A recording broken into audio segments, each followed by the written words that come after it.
Mtazamaji, hapa unashuhudia simba wakimvamia kiumbe nyumbu, lakini baadaye nyati moja anaamua kwenda na kuwazuia simba na uvamizi wao. Ona,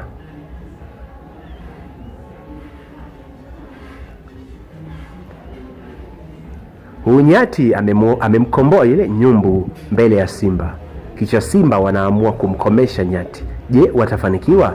Hembo ona mtanange.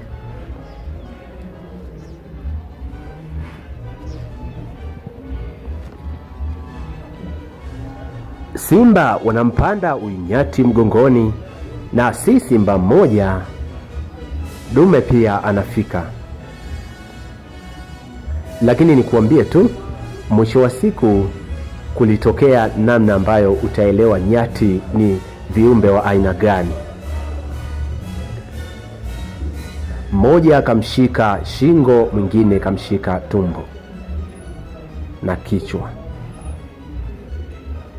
Lakini mwisho wa siku nyati wanaamua kwamba huyu nyati aliyevamiwa na simba ni nyati ambaye huwasaidia mara nyingi wanapovamiwa na simba.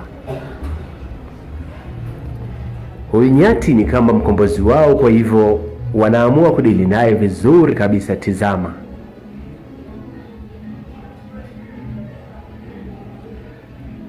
angalia namna wanavyofanikiwa hawa hapa.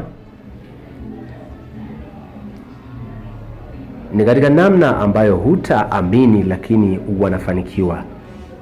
Nyati wanaungana, kisha wanamfuata na kuwakomboa, wanamkomboa mwenzao kibabe kabisa.